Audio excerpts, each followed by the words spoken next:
I was coming from campus around 8 o'clock in the evening. I was walking down from Main Road to the station, and I saw a car come behind me, so I stepped out of the way and I proceeded walking, and then a young gentleman came out of the car and came towards me, and I stepped to the side, but he kept approaching me, and then he pointed out a gun, and I screamed, and then he said, "Keep quiet." And obviously I kept quiet because, he has a gun. I'm defenseless. I remembered that there's a SaVI app. I downloaded it and I reported my incident, and I was surprised at the quick response. And the Safety in Islands Violence Initiative is an initiative that was set up to bring together academics across the university to find solutions to improving violence prevention and promoting safety. The idea was, can we create that pathway? Can we create a means of communication for students to communicate to the university, but also that would be university information that would be useful to the university about what is it about the space that's contributing to these issues. Once you've downloaded your app, and you've verified your email address, you're going to get various messages, but once the app is working, this is going to be your entry screen. So you're in trouble and you need assistance, this number will take you directly to Campus Protection Services. When somebody reports an issue on the app, it comes through immediately on, there are 6 of us, I think, who get an SMS and an email as soon as an issue comes through. So then when we get those issues, we decide which department it should be reported to. Then we look at it and see if it's urgent or if it can wait, because most of the things we get are not urgent enough that we have to constantly be watching it. It's mostly maintenance or admin issues, like broken lights or access control, or doors are broken, or CPS officers aren't where they're supposed to be.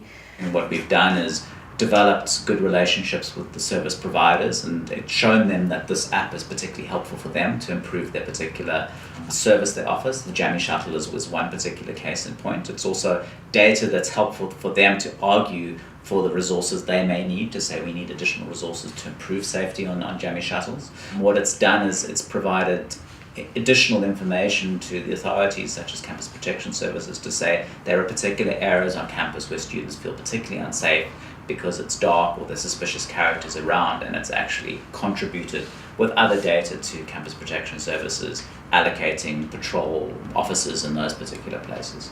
Because the app isn't supposed to be only used for emergencies. We don't want it's not supposed to be a substitute for CPS. So it's supposed to be preventative in that way.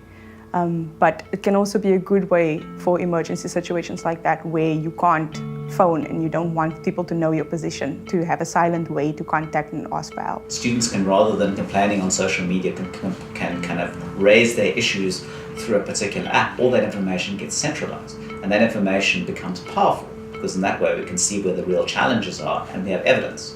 And the university is supposed to be a research-led university, so if we have good data, then the university has to take us seriously.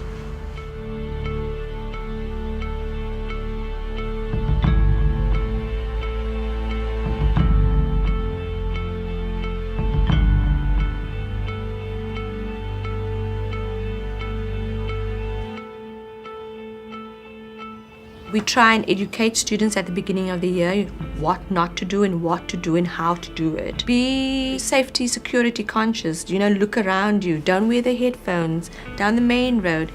Laptops not under the arm, iPhones, iPads in your backpacks. And students come, they're on our streets and they're not security conscious. I think I'm definitely a lot more vigilant, which is a bit problematic because I was already hyper vigilant. I don't walk after 7. If there's no light, I try not to walk. I'll just take an Uber from campus, or I'll just stay at home. This is a platform where I can report incidences and where I can add to making the UCT community a lot more safer than it is right now.